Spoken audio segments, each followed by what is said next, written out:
I remember when it was deadline day of the 2020 summer transfer window, and every single one of us Arsenal fans were so underwhelmed by the window. We had only gotten Gabriel Magalhaes, who at the time we thought was a promising centre-back, but not really game-changing. We got Pablo Mari, we got Runarsson.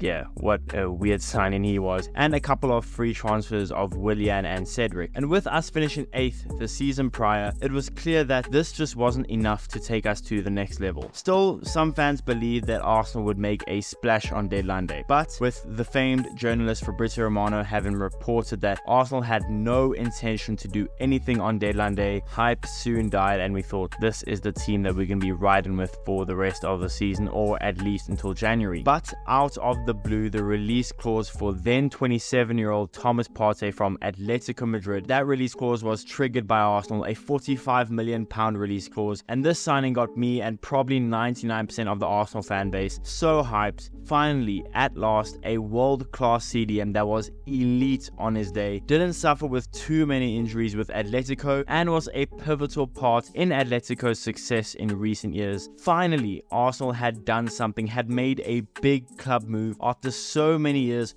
of going for players out of their prime or not in their prime yet. Finally, we go out, act like a big club, and get a player in his prime that is borderline world class. And I mean, the hype was warranted. Over the next couple of years, Thomas Partey was an amazing player that could change a game, and when he was fit, was arguably one of the best players, if not the best player in the Arsenal squad. The problem is that he never seemed to be fit, only playing more than 25 Premier League games once in 3 full seasons at the club. And now, fast forward to today, there is a strong belief that we have seen the last of Partey in an Arsenal shirt, with Arsenal wanting to sell him to help fund a January transfer window that we are hoping and praying could push us for a title charge. But is this really the last of Partey for Arsenal? And if so, where did it all go so wrong? Well, that's what we will be talking about today. So what's up? You're listening to Gunner Central. Please be sure to like the video, subscribe if you haven't already, and let's get into it. Now, as I mentioned before, that when Arsenal made their move to get Thomas Partey, it felt like the first time post maybe the Wenger era that we actually made a move that a big club would do. After 4 years of finishing outside the top 4, we finally went out and spent some money on a borderline world-class player in their prime at the age of 27. And rightfully so, this sent the entire Arsenal fan base in a frenzy, believing that now,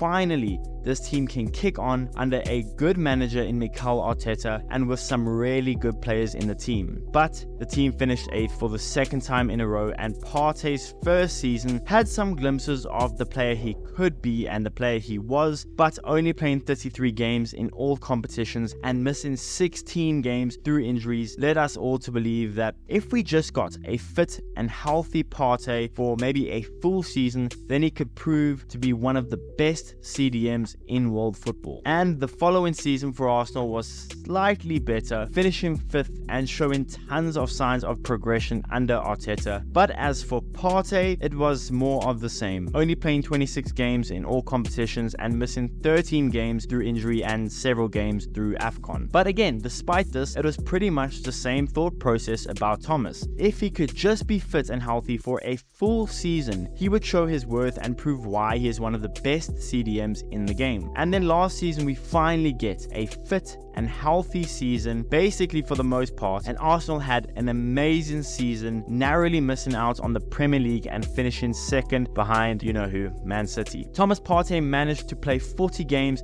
in all competitions for Arsenal, and for most of the season he was really good and bordering on world class. The midfield of him, Granit Xhaka and Martin Odegaard was amazing, free-flowing and tough to beat. Thomas Partey was electric, could win so many balls defensively, scored some goals, finally for Arsenal. He only missed 4 games in all competitions for Arsenal through injury, a more than successful season from Thomas on a personal note anyway, and exactly the type of season we expected when we spent £45 million to get him. But maybe the writing was on the wall in the summer when Arsenal broke a club record and spent £105 million on 24-year-old Englishman Declan Rice, a player that played in the exact same position as Partey and is a world-class player himself. Despite this though, Thomas proved his versatility. Thomas played the whole game in the Community Shield against Man City in his normal central defensive midfield position, with Declan Rice playing slightly higher up as a box-to-box. So in that game, both players proved they could kind of coexist in the same midfield. But when the Premier League season rolled around, with the added addition of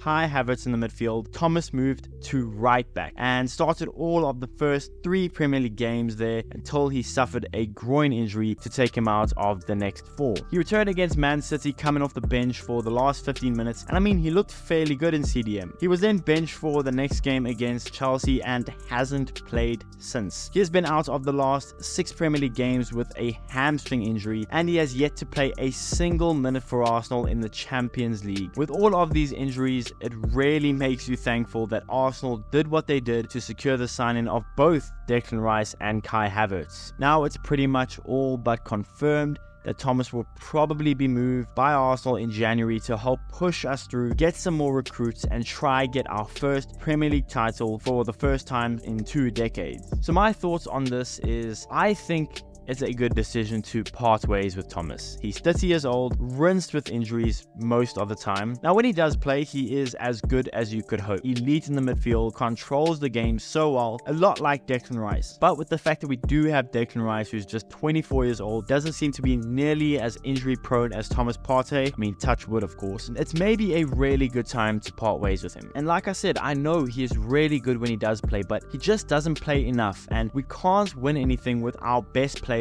being injury prone. I also think this is a really good time and probably the last feasible chance that we can get to get a decent sum of money for him as well. And these reports coming out since pretty much the beginning of November, maybe even the end of October, shows that Arsenal seem to agree with me and are looking to sell him. And it kind of sucks because Thomas Partey is going to be a player that is always going to be a what if player for us. What if he wasn't so injury prone? Just how good could he have been had he been fit, had he been able to string some games together? I mean, the one full season he did play for us, I don't think it's a coincidence that we went out to finish second and our midfield was electric. We played so well. I just don't think it's a coincidence, and that's why it's so sad and it hurts so much to admit all this, that it is the best time to let Thomas Partey go, let him move on. If Thomas wants to leave, there's no reports on that, but you'd imagine the right amount of money, Thomas probably would be looking to leave as well. And I know it hurts, but as a big club, we need to be able to put our feelings to the side and focus on what would be best for our team as a whole. Now also, how much should Arsenal look to get for him? This may be low to a lot of you, and I know a lot of you are probably expecting a lot more than this, but I think